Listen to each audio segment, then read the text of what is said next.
నమస్కారం. ఈరోజు మన విశ్లేషణలో రాధాకృష్ణుల విడిపోవడం, అలాగే నిజమైన ప్రేమ అర్థమేమిటో తెలుసుకోబోతున్నాం. ఇది కేవలం ఒక విడిపోయే కథ మాత్రమే కాదు, ప్రేమకు ఒక కొత్త నిర్వచనమిచ్చిన అద్భుతమైన ప్రయాణం. ఇక ఆలస్యం చేయకుండా నేరుగా ఈ దైవిక ప్రేమకథలోకి వెళ్ళిపోదాం. ఒక్కసారి ఆ దృశ్యాన్ని ఊహించుకోండి. వెన్నెల కాంతిలో అలా తేలియాడే బృందావనం, చుట్టూ మురళీగానంతో మైమరిచిపోయే ప్రతీక్షణం. వింటుంటేనే ఏదో తెలియని ప్రశాంతత అనిపిస్తుంది గదా. సరిగ్గా అక్కడే ఆ అందమైన వాతావరణంలోనే ఒక దైవిక ప్రేమ పుట్టింది. అదే మన రాధాకృష్ణుల ప్రేమ. మనందరికీ తెలిసిందే, కృష్ణుడు పుట్టింది మథురలో. కాని ఆయన బాల్యమంతా ఎక్కడ గడిచింది? బృందావనంలోనే కదా. అక్కడే రాధతో ఆ అనుబంధం ఏర్పడింది. అదేదో ఒక సాధారణ పరిచయం కాదు సుమా.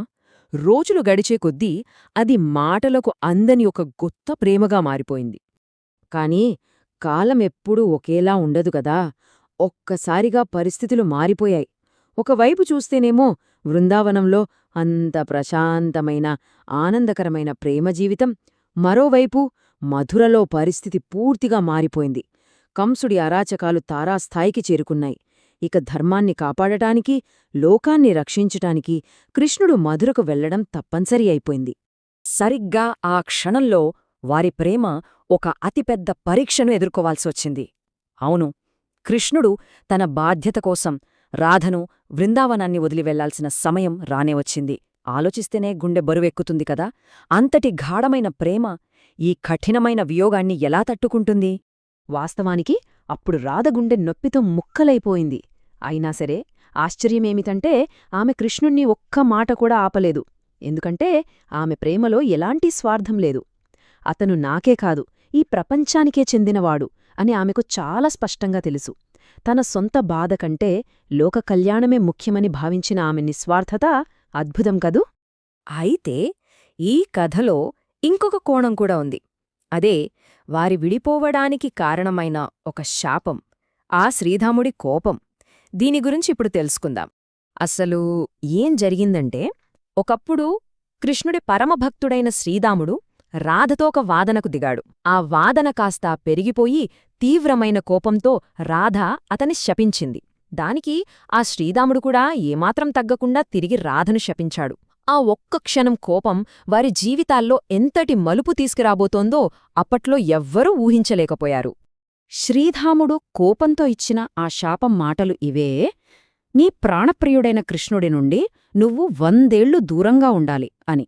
అంటే కృష్ణుడు మథురకు వెళ్లడం వెనుక ఉన్నది కేవలం ధర్మరక్షణ మాత్రమే కాదు, ఈ శాపం కూడా వారిని భౌతికంగా దూరం చేయడానికి ఒక అనివార్యమైన కారణమైంది. విధి ఎంత బలీయమైనదో కదా. ఇక ఆ బాధాకరమైన వీడుకోలు క్షణం రానే వచ్చింది. కృష్ణుడు వెళ్లే సమయం అవ్వగానే బృందావనం అంతా ఒక్కసారిగా భయంకరమైన నిశ్శబ్దంలోకి వెళ్ళిపోయింది. ఆశ్చర్యమేంటంటే అసలు గాలి కూడా ఆగిపోయినట్టు ఒక రకమైన శూన్యం ఆవరించింది. ఆ శూన్యంలో తన సర్వస్వమైన కృష్ణుడు దూరమవుతుంటే రాధ కన్నీళ్లతో అలా నిలబడిపోయింది. సరిగ్గా అప్పుడు ఆ కన్నీటి వీడుకోలు సమయంలో కృష్ణుడు చాలా మృదువుగా ఒక అద్భుతమైన మాట అన్నాడు. రాధా, విడిపోవడానికి ఇద్దరు కావాలి, కాని నువ్వూ నేను వేరు కాదు, మనం ఒక్కటే. నువ్వు నా ఆత్మవి. ఆత్మ తనను తాను ఎలా విడిపోతుంది?